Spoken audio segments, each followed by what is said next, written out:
Subscribe now and press the bell icon. Never miss.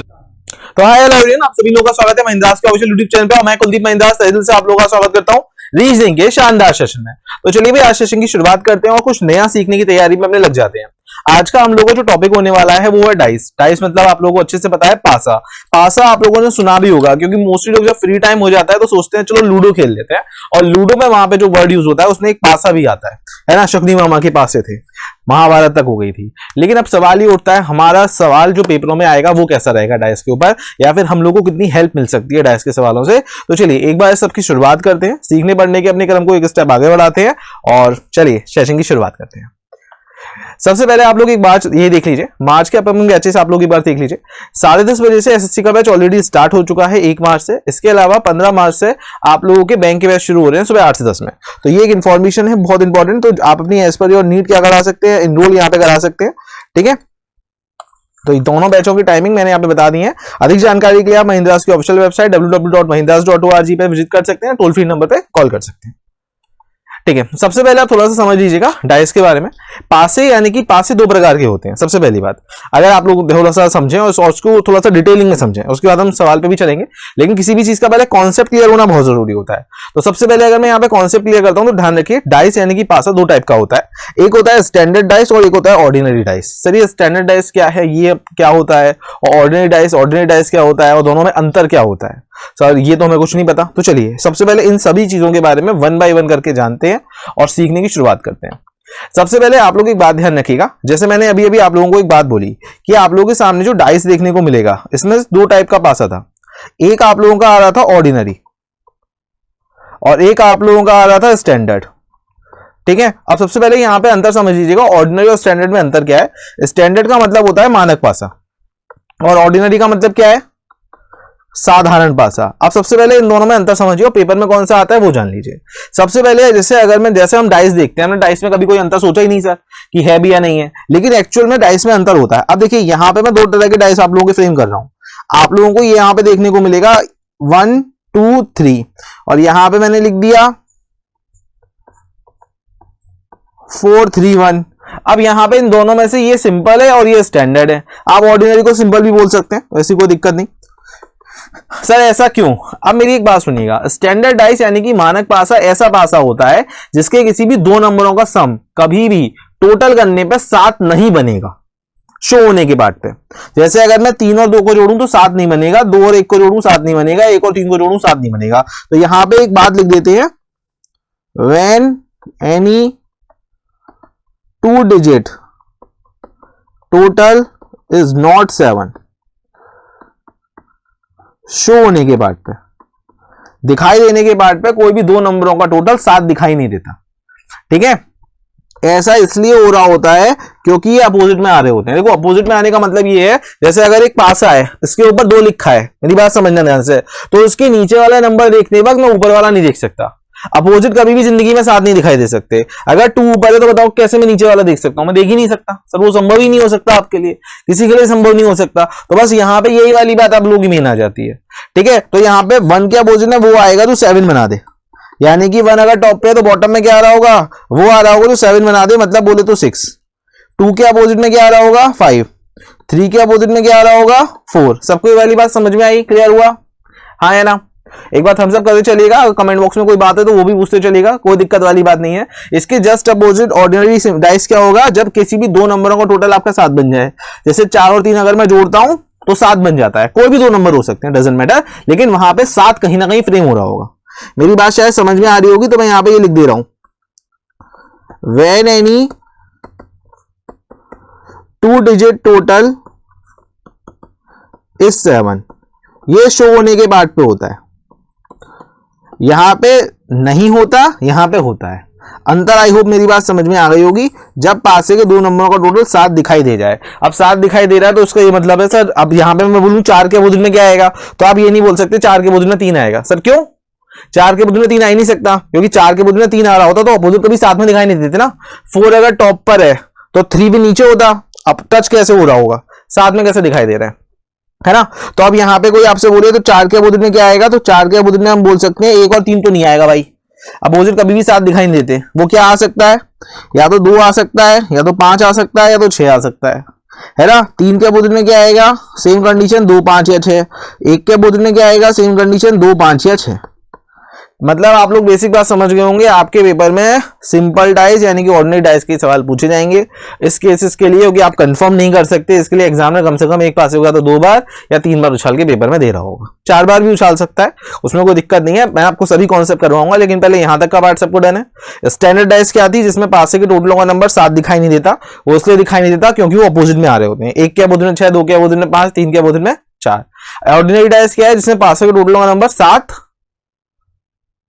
दिखता है। वो इसलिए दिखता है क्योंकि वो ऑपोजिट में नहीं बन रहा होता। ठीक है, यहां तक क्लियर हो गया, डन। तो अब पेपर में आपके कौन सी डाइस आने वाली है, ऑर्डिनरी डाइस आने वाली है। ठीक है, इसके अलावा एक बात और समझ लीजिए, अगर आपके पेपर में कोई भी साइन या सिंबल वाला सवाल आता है, जैसे मान लीजिए यहां पे मैंने एक साइन वाला सवाल बनाया जिसमें आप लोगों को ये वाला साइन दिख रहा है, या मान लीजिए कोई भी रंगीन डाइस आती है, जैसे मान लीजिए कलर भरी हुई डाइस आ रही है, ठीक है, या मान लीजिए आपके पेपर में ऐसी कोई डाइस आ रही है इसमें ABCD लिखा है, A, B और C।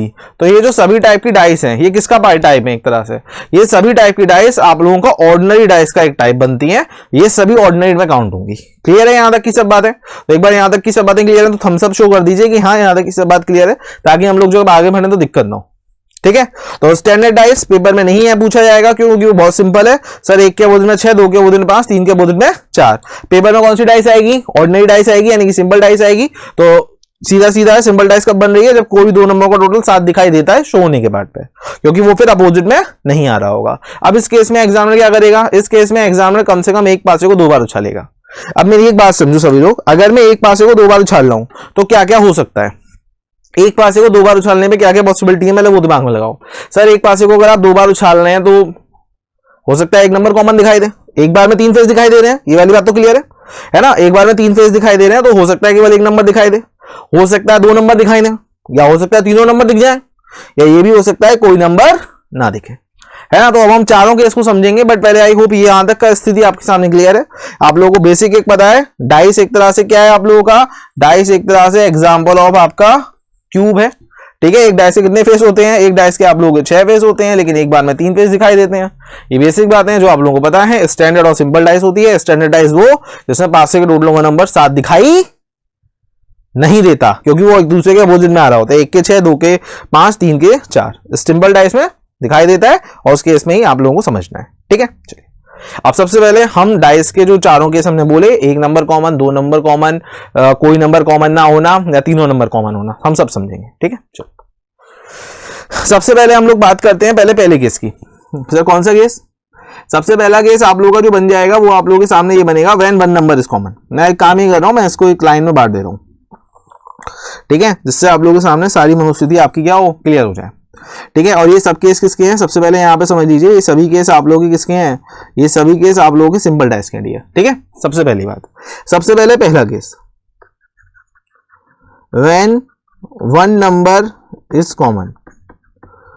अगर मान लो केवल एक पासे में केवल एक नंबर कॉमन है। अरे सर ये कैसे बात हो रही है, एक नंबर कॉमन है सिर्फ और सिर्फ? हाँ देखो, हो सकता है पासे में केवल एक नंबर कॉमन आ रहा हो। जैसे मान लीजिए मैंने एक डाइस फेंकी यहाँ पे मान लीजिए मेरी एक डाइस है 4 3 2, और यहाँ पे आप लोगों के सामने दे रखा है 1 5 4। डजंट मैटर, अब दोनों में एक नंबर कॉमन है, वो कौन सा नंबर कॉमन है आपको समझ में आ रहा है, 4 नंबर कॉमन है। ठीक है, या मान लीजिए आप वो 4 नंबर नहीं लेना तो आप कोई और नंबर भी ले सकते हो, मान लो 3 ले लो, डजंट मैटर होगा। ठीक है, और यहाँ पे आप लोग क्या ले लो, यहाँ पे 2 ले लो, या चलो 2 नंबर कॉमन हो जाएंगे तो कुछ और बदल लो, डजंट मैटर। ये आप कुछ भी बदल सकते हो, जैसे मान लो यहाँ पे मैंने 2 ले लिया, यहाँ पे 6 और 1 ले लिया, आपका मूड है, कुछ भी रखो, बस एक नंबर कॉमन, वो कहीं पे भी हो सकता है। तो आई होप ये मेरे इस तरीके से आपको बात समझ में आ गई होगी। 2 कॉमन कर लिया, डजंट मैटर, फेस भी सेम हो, ये जरूरी नहीं है ये इधर है और ये टॉप पे है, कोई फर्क नहीं पड़ता, एक नंबर कॉमन है ना। तो जहां से भी नंबर कॉमन हो, अब मेरी बात सुनना, आप एग्जामिनर ने यहाँ पे पूछ लिया, आपसे बताइए 4 के अपोजिट में क्या आएगा, तो परेशान नहीं होना है। आप लोगों को क्या करना है, जहां से भी एक नंबर कॉमन है, कोई भी नंबर जहां से कॉमन है, वहां से क्या करा, वहां से क्लॉकवाइज मैनर में घुमा दिया, क्लॉकवाइज मैनर में घुमा दिया दोनों को, या दोनों को ही एंटी क्लॉकवाइज घुमाया, या तो दोनों को क्लॉक घुमाओ या दोनों को ही एंटी क्लॉक घुमाओ। ठीक है, मैं रेफर यही करूंगा कि दोनों को क्लॉकवाइज घुमा दीजिए। जैसे अगर मैं 2 से क्लॉकवाइज घुमाऊं तो ये क्या होगा, देखिए 2 3 और 4, यहां से 2 से क्लॉकवाइज घुमाओ क्या होगा 2 1 और 6, तो 4 के बदले में 6 आएगा, 3 के बदले में 1 आएगा, किसी पासे में 2 2 2 तो होते नहीं है, तो यानी कि 2 के बदले में क्या आ रहा होगा बताइए 2 के बदले में 5 आ रहा होगा। सबको समझ में आ चुका है हाँ या ना? एक बार थम्स अप कर दो हाँ सर ये क्लियर है। एक काम ये करते हैं, एक एग्जांपल के थ्रू और रखते हैं, आप लोग तब तक फिर मुझे बताना। मान लीजिए एक डाइस है जिसमें ए से लेके एफ तक के अल्फाबेट है, ठीक है, यहाँ पर ए है, ये बी और ये ई है। यहाँ पे मान लीजिए मैंने लिखा बी सी और डी। अब पूरी क्लास कमेंट करके मुझे बताएगी ई के अपोजिट में क्या आएगा। एक बार फटाफट से क्या करना है सबको, बी से क्लॉकवाइज लेना है, बी से क्लॉकवाइज लेना है, तो पहले वाले में बी ए ई बनेगा, दूसरे वाले में क्या बनेगा बी डी और सी बनेगा। तो ई के अपोजिट में क्या आएगा सी आएगा, और बी के अपोजिट में पूछता तो एफ आ जाता। क्लियर है सबको अच्छे से? तो एक बात छोटी सी आप लोगों को समझ में आ गई, अगर एक नंबर कॉमन है तो क्या करना है वहां से सीधे सीधे क्लॉकवाइज घुमा देना है, इतना सा काम करना होता है और कुछ भी काम नहीं करना, सीधा सवाल सीधा जवाब, कोई ऐसी कोई बहुत बड़ी मुश्किल काम नहीं है, अब नहीं कर सकते। ठीक है, ये स्थिति तो तब बन रही है जब पासे में कितना नंबर कॉमन है, जब पासे में एक नंबर कॉमन है। अब मान लो पासे मैंने उछाला और 2 नंबर कॉमन आ गए, सर पासे का मूड ऐसा थोड़ी ना है कि एक बार एक ही नंबर कॉमन आएगा, नहीं मैं पास आऊं मैं एक ही बार कॉमन दिखूंगा, भाई उसका मैंने उसने 2 बार कॉमन दिखना का शुरू कर दिया। When 2 नंबर इज कॉमन, अब मान लो 2 नंबर कॉमन है, अब क्या करें सर? ठीक है, अब इधर देखिएगा, जैसे मान लीजिए यहां पे 2 नंबर कॉमन है 4 3 2 1 3 4, दोनों पासों में कितना नंबर कॉमन है 2 नंबर कॉमन है, कौन कौन सा 3 और 4। तो अगर 2 नंबर कॉमन है तो 2 के अपोजिट में क्या आ रहा होगा, तो 2 के अपोजिट में आप लोगों का क्या आ रहा होगा डियर 1 आ रहा होगा। बताइए क्लियर हुआ? कहने का ये मतलब है अगर 2 नंबर कॉमन है तो जो नंबर कॉमन नहीं है वो अपोजिट में आएगा। कौन सा नंबर कॉमन नहीं है सर 2 और 1, तो ये अपोजिट में आ रहा होगा। 4 3 तो कॉमन है, तो इसका कोई मतलब नहीं है, जो नंबर कॉमन नहीं है वो अपोजिट में आ रहे होंगे। कौन कौन से 2 और 1। ठीक है, अब जैसे मान लीजिए मैंने आपसे पूछा 3 के अपोजिट में क्या आएगा, अब सवाल ये उठता है सर 3 के अपोजिट में पूछ लिया क्या तो क्या आएगा, फिर क्या करें हम? जैसे आपने 2 और 1 तो बता दिया, अगर 2 नंबर कॉमन है तो एक नंबर जो कॉमन नहीं है वो अपोजिट में आएगा। मान लीजिए 3 का पूछे, 3 के अपोजिट में आप 2 और 1 तो आ नहीं सकते, 4 आ नहीं सकता, क्योंकि 4 दिखाई दे रहा है, तो क्या आएगा 5 या 6। सेम कंडीशन 4 के लिए बनेगी, 4 में भी क्या आएगा 5 या 6। क्लियर हुआ सबको? एक बार थम्स अप कर दो। अच्छा सर, एक नंबर कॉमन आने पे क्या करना है क्लॉकवाइज घुमाना है, और 2 नंबर कॉमन आने पे क्या करना है, जो नंबर कॉमन नहीं है वो आपस में क्या हो रहे होंगे, वो आपस में अपोजिट में आ रहे होंगे। यहां तक कि जो मेन मुद्दे वाली बात है ये आप लोगों को समझ में आ चुकी है। ठीक है, अब बात करते हैं आपकी किसकी, थर्ड केस की। थर्ड केस का क्या है, when all number is common. देखिए आपके पेपर से रिलेटेड तो आप लोगों को केवल इन 2 बातों को ध्यान रखना है, तीसरी और चौथी बात तो आपके काम की है ही नहीं, लेकिन जाननी इसलिए जरूरी है कि मन में क्यूरियोसिटी आ जाती है तो फिर दिक्कत हो जाएगी, आना हमें सब चाहिए। तो मेन चीज आपकी यही है, 1 नंबर या 2 नंबर कॉमन होने पे। अच्छा आप मुझे सब लोग एक बात थोड़ी सी अपने तर्क क्षमता से बताओ, सभी लोग सोच के, अगर मान लो मैंने एक पासा फेंका, अच्छा सर फेंकिए, और उसमें सारे नंबर कॉमन है, ये 4 2 3 है और यहां पर है 3 4 2, मतलब यहां पे अगर आप एक पल के लिए ऑब्जर्व करो तो सारे नंबर कॉमन है। ठीक है, सभी सारे के सारे नंबर कॉमन है। बताओ कोई फायदा है? पहली बार गए थे दुकान बंद थी, दूसरी बार गए फिर भी बंद है। सर पहली बार डाइस फेंका तीनों नंबर कॉमन आए, दूसरी बार फेंका तब भी कॉमन नंबर आए। अगर कोई आप मुझसे पूछ ले 2 के अपोजिट में क्या आएगा, बताओ मैं क्या बोलूं उसे, भाई 2 के अपोजिट में क्या आएगा, वो बोलेगा सर 1 5 या 6 आएगा। सेम स्थिति 3 और 4 के लिए भी होगी, बस बात खत्म है ना। तो एक बेसिक बात है, अगर मान लीजिए एक नंबर कॉमन होता है तो आप लोगों को सबसे पहली बात क्या समझ में आई, सर वहां से क्लॉकवाइज टर्न करना है दोनों का। ठीक है, दूसरी बात, अगर मान लीजिए 2 नंबर कॉमन होते हैं तो जो नंबर कॉमन नहीं है वो अपोजिट में आएंगे। डन। चलिए अगला case, when no number is common. अगर मान लीजिए कोई भी नंबर आपका कॉमन नहीं है फिर क्या होगा, मतलब जैसे मान लीजिए मैंने यहां पे पासा फेंका और यहाँ पे मेरा जो अमाउंट आया वो आया 423, और यहाँ पे मैंने पासा फेंका, यहाँ पे मेरा अमाउंट आया 615। अब क्या करूं सर, इसको थोड़ा सा और क्लियर मैं दिखा दूं आप लोगों को, जिससे आप लोगों को थोड़ी दिक्कत ना हो। ठीक है,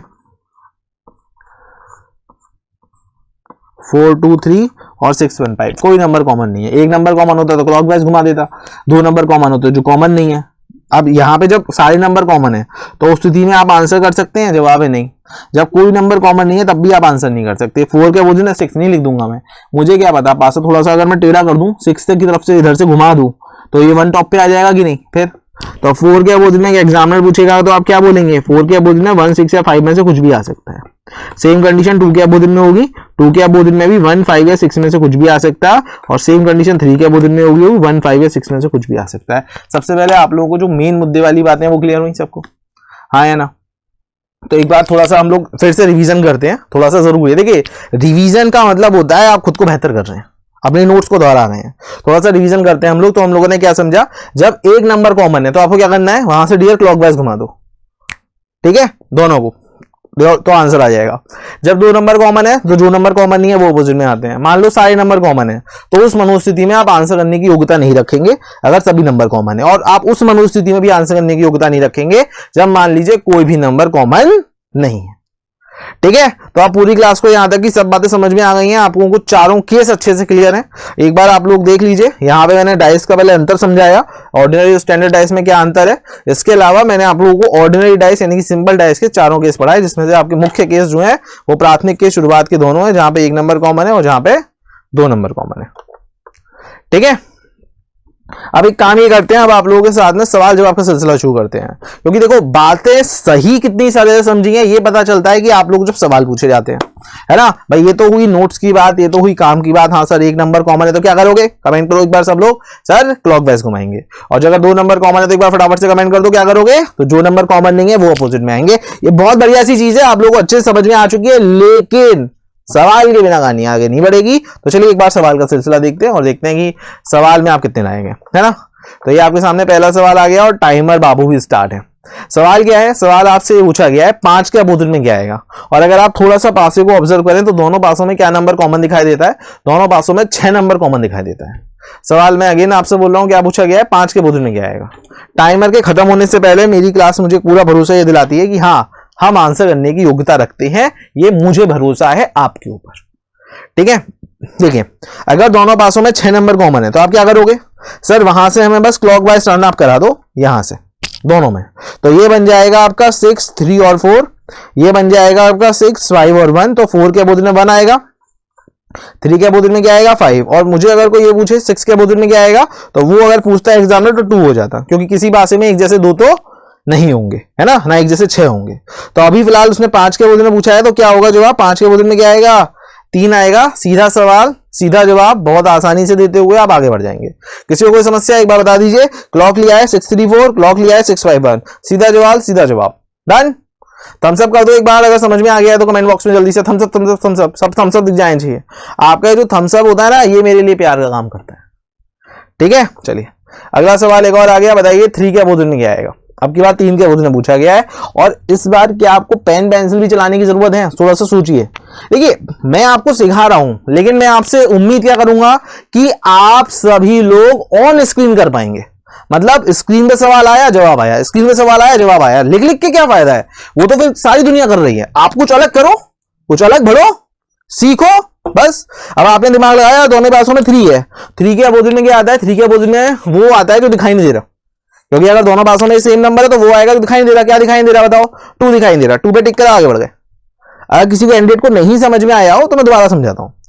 3 से क्लॉकवाइज लो, 3 6 4, 3 से क्लॉकवाइज डालो 3 5 1, 4 के अपोजिट में क्या आया 1, 6 के अपोजिट में क्या आया 5, दो पासों में 2 3 नहीं होंगे, 3 के अपोजिट में क्या आएगा 2 आएगा, बात खत्म, है ना। इसे डायरेक्ट कर लिया, बताओ समझ में आ गया। एक बार सब लोग थम्स अप फिर से दिखा दो। देखो आप लोग, ये मैं हमेशा मानता हूं यूट्यूब कभी भी 1 वे नहीं है सर, यूट्यूब 2 वे है। अगर मैं आपकी बात को चैट के थ्रू पढ़ पा रहा हूं तो वो 2 वे है, क्योंकि आप अपनी बात ही तो मुझे पहुंचा रहे हो। अगर आप मान लो मैं आपकी बात सुनूंगी ना, तभी मैं आपकी बात नहीं सुन रहा, तब भी वो 1 वे है। लेकिन अगर आप मुझे अपनी बात रख रहे हो चैट के थ्रू और मैं उसे पढ़ रहा हूं तो वो 2 वे ही है, बस मुझे आपकी बात ही तो समझनी है। तो यूट्यूब भी एक कम्युनिकेशन का सोर्स है डियर, और आप लोग बहुत अच्छे से काम कर रहे हैं, ये बहुत अच्छी चीज है। चलिए अगले सवाल की तरफ बढ़ते हैं। ये बताइए स्टार के बदले में क्या आएगा। थोड़े से सवाल टेढ़े भी आने शुरू होंगे, क्योंकि हम लोग को पहले ये समझना है डाइस पेपर के एक इंपॉर्टेंट रोल प्ले करता है, चाहे हम एसएससी के किसी भी एग्जाम में जाएं। वैसे तो अभी हम लोग एमटीएस के लिए बात कर रहे हैं, बट अगर हम लोग एमटीएस के अलावा सीजीएल, सीएचएसएल, एसएससी में अगर फेज की जो वैकेंसीज आती हैं उसमें हम अप्लाई करते हैं, रेलवेज में अगर हम अप्लाई कर रहे हैं, या अदर एसएससी की किसी और स्टेनो में अप्लाई कर रहे हैं, या किसी और वैकेंसी में बात कर रहे हैं, डाइस एक अमूमन रूप से आने वाला टॉपिक। सवाल पूछा गया है स्टार के बदले में क्या आएगा, और बहुत सारे कैंडिडेट का अगर मैं देख पाता हूं तो आप लोगों का जो सवाल आ रहा है वो डॉलर आ रहा है ना। जवाब आप लोग डॉलर की तरफ जा रहे हैं, ये सर डॉलर आएगा। और मुझे बड़े ही खेद के साथ ये बताना पड़ रहा है कि आप लोग क्या हैं, आप लोग गलत है।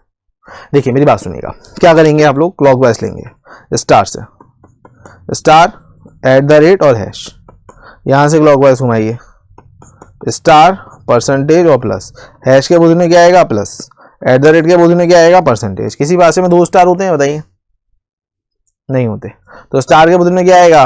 देखो सर लेकिन जरूरी नहीं है ना डॉलर हो, एक बात बताओ, @ तो नहीं आ सकता है, तो क्लियर है, परसेंटेज के बदले में परसेंटेज आ नहीं सकता, ये क्लियर है। लेकिन आप ये बताओ आपको किसने बोला डॉलर आएगा, हु टोल्ड यू, किसी ने आपके आगे बोला था भाई डॉलर आएगा, ऐसा कुछ बोला था क्या, कुछ नहीं हुआ। आपको कैसे पता डॉलर आएगा, वो ट्राइंगल हो सकता है कि नहीं, आपको क्या कहीं कंफर्म है कौन सी 6 फिगर है यहाँ पे, नहीं सर ये तो कंफर्म नहीं है, तो फिर आप कैसे बता सकते हो क्या आएगा। तो डॉलर आएगा जरूरी नहीं है, अगर एग्जामिनर यहाँ पे सीएनडी की जगह मान लीजिए प्लस बना के दे देता तो फिर मैं कंफर्म बोल देता हाँ फिर डॉलर ही आएगा, क्योंकि प्लस तो संभव नहीं है, वो हैश के अपोजिट में है। तो यानी कि अभी मैं नहीं बोल सकता क्योंकि वो डॉलर या कुछ और है। तो यानी कि राइट आंसर क्या होगा, राइट आंसर आपका सीएनडी होगा, क्योंकि हमें नहीं पता स्टार के अपोजिट में कौन सी फिगर है ना। 1 से 6 तक नंबर होते हैं वो एक अलग बात है, ए से लेके एफ तक अल्फाबेट होते हैं, वो आप मेंशन कर देंगे। फिगर कौन सी है, आप 6 फिगर या तो मेंशन करो तो मैं कंफर्म करूं, तो अभी हम कंफर्म नहीं कर सकते। तो सीएनडी मतलब कैन नॉट डिटरमाइन, मतलब निर्धारित नहीं कर सकते, इसका सही जवाब हो जाएगा। ठीक है चलिए अगला सवाल की तरफ चलते हैं। बताइए यहाँ पे, अब देखिए सवाल बड़ा अच्छा है, क्योंकि यहाँ पे एग्जामिनर ने साफ साफ बोला है कि मैं मेंशन कर रहा हूँ कि ए से एफ तक अल्फाबेट हैं, चाहे आप कुछ कर लीजिए, कितने से अल्फाबेट हैं, ए से एफ तक दुनिया के अल्फाबेट है। हमने कहा ठीक है ओके ए से एफ तक है, हाँ तो A B C D E F होगा। अब एग्जामिनर ने पूछा बी के अपोजिट में क्या आएगा बताओ, ओरल बनाओ सब लोग, ओरल जितने हो सेशन में मेरे साथ सब लोग इसको ओरल बनाओ। अब देखो दोनों पासों में क्या कॉमन है, दोनों पासों में बी कॉमन है, हाँ है ना, हाँ सर। तो बी के अपोजिट में वो आएगा दिखाई नहीं देता, क्या दिखाई नहीं देता सर, ई दिखाई नहीं देता, ई इसका सही जवाब है, बात खत्म। ओरल बनाओ, कोशिश करो ओरल बनाने की, वरना बी से क्लॉकवाइज घुमाओ, बी सी डी, बी से क्लॉकवाइज बनाओ, बी एफ ए, डी के अपोजिट में क्या आएगा ए, सी के अपोजिट में क्या आएगा ए, बी के अपोजिट में क्या आएगा जो दिखाई नहीं दे रहा, मतलब क्या आएगा ई आएगा। ठीक है जितना हो सके उतना ओरल। अब की बार मैं डैम श्योर हूं ई आएगा, क्यों, क्योंकि एग्जामिनर ने ऊपर ही मेंशन कर दिया ए से एफ तक है। अच्छा ए से एफ तक है, बात करो बस अपने पॉइंट्स को क्लियर रखो ना। चलो ये बताइए यहाँ पे ब्राउन के अपोजिट में क्या आएगा, कलर दे रखे, पूछा गया है ब्राउन के अपोजिट में क्या आएगा। अब देखिए ऑप्शन में नन ऑफ दी सीएनडी वीएनडी कुछ नहीं है, थोड़ा सोच के बताइए। अब आप लोगों को लग रहा होगा सर ब्राउन तो है ही नहीं डिब्बे में, ये तो डिब्बा ही फर्जी है ना, नकली डिब्बा है, डिब्बा ही नहीं है। तो राइट आंसर पे क्या होगा, तो एक बार देख लेते हैं राइट आंसर क्या होगा। सोचिए थोड़ा, सभी लोग आराम से सोचिए, कोई जल्दबाजी नहीं। देखिए अब थोड़ा सा देखिए, दिमाग लगाइए, यहाँ पे कहां से क्लॉकवाइज चलेगा, रेड से, क्योंकि दोनों में क्या कॉमन है रेड। थोड़ा सा दिमाग लगाइए है ना, सभी लोग सोचिए आराम से। यानी कि अगर मैं यहाँ पे पहले वाले में लिखता हूं तो रेड हो जाएगा, रेड के बाद क्या आएगा डियर ब्लू, ब्लू के बाद क्या आएगा डियर ग्रीन, बात सही है। यहां से अगर मैं लेता हूं तो यहाँ पे रेड हो जाएगा, रेड के बाद क्या आएगा ग्रे, ग्रे के बाद क्या आएगा, ग्रे के बाद यहां पर आएगा आप लोगों का व्हाइट। तो मैं बोलूं तो ग्रीन के अपोजिट में क्या आएगा व्हाइट, ब्लू के अपोजिट में क्या आएगा ग्रे। तो सर सीधी सी बात है ब्राउन के अपोजिट में किसी भी एंगल से ब्लू तो हो नहीं सकता, व्हाइट संभव नहीं है और ग्रीन संभव नहीं है, क्यों, क्योंकि ग्रीन व्हाइट के अपोजिट में, व्हाइट ग्रीन के, ब्लू के रखे। अब बात आती है सर राइट आंसर क्या होगा। अब पहले मेरी एक बात सुनिएगा पूरी क्लास, आप पहले मुझे बताओ उस डिब्बे में ब्राउन कलर है या नहीं, मुझे पता है कहीं लिखा तो है नहीं सर, तो डाइस पे है ही नहीं ब्राउन कलर में, तो ये मान लूंगा।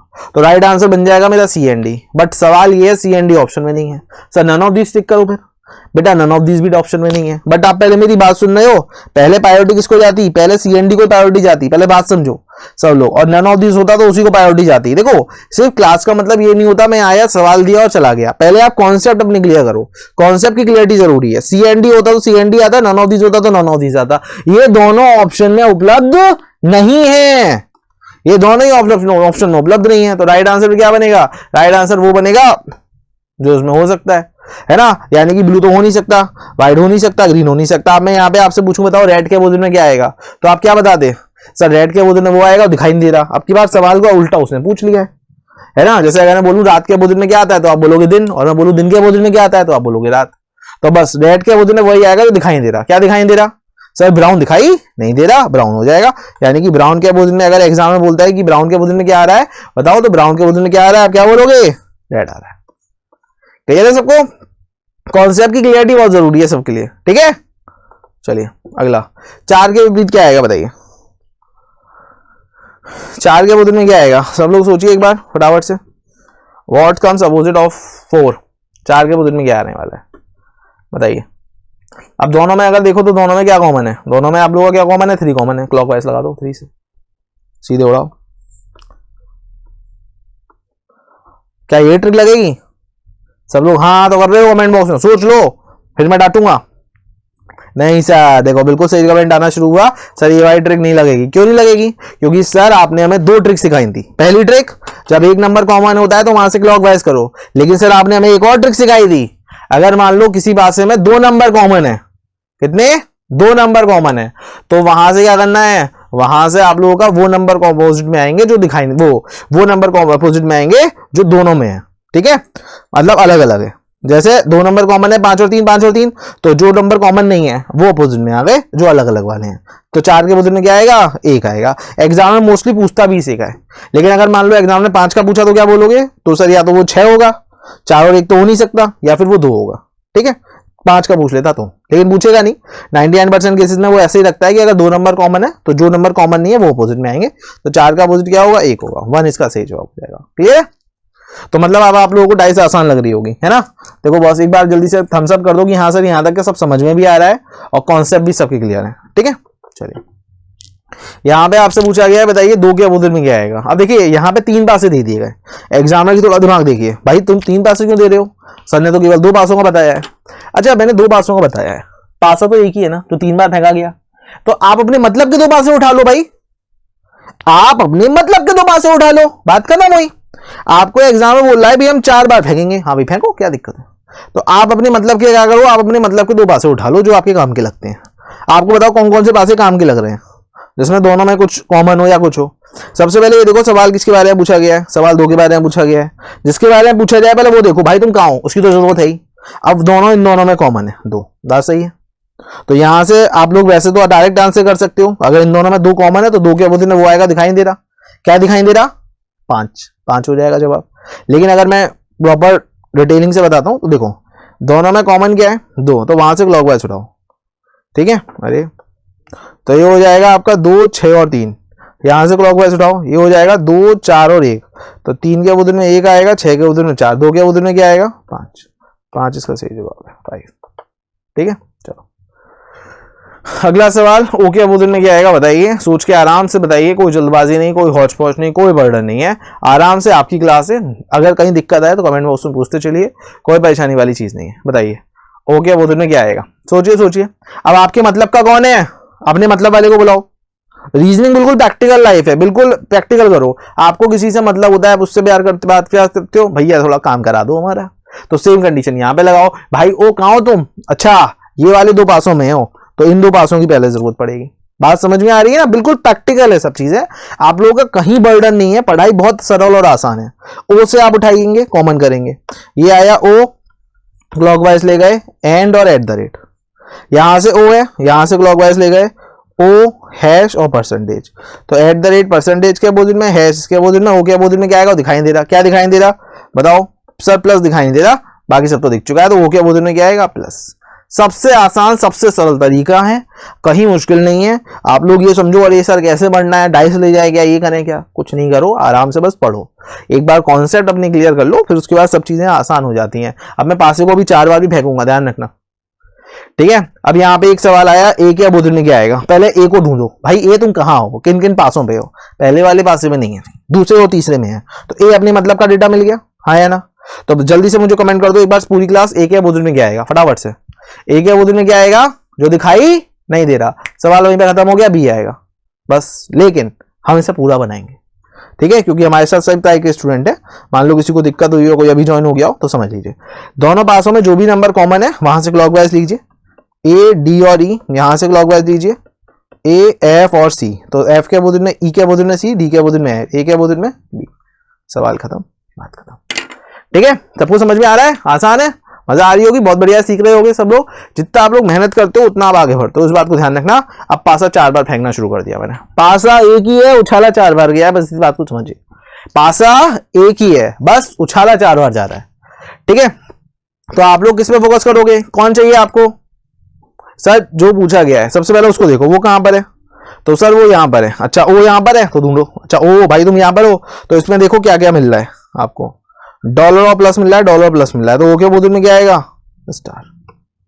स्टार बिल्कुल सही जवाब हो जाएगा, बात करो।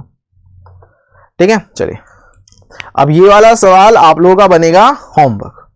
इसका आंसर आप लोग मुझे कहां पे देंगे? इसका आंसर आप लोग मुझे कहां पे देंगे? कमेंट बॉक्स में, जब क्लास ओवर हो जाएगी उसके बाद। और पूरी क्लास किस पे फोकस करेगी?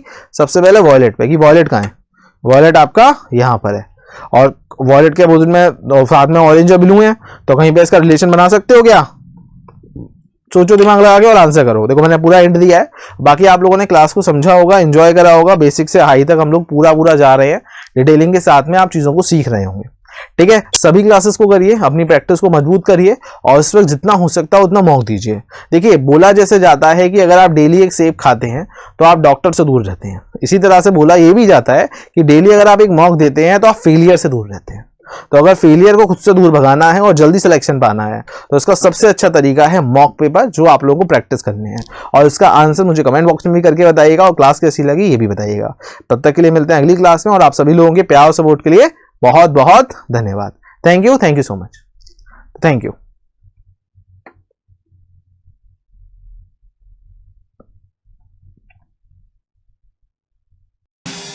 Subscribe now and press the bell icon.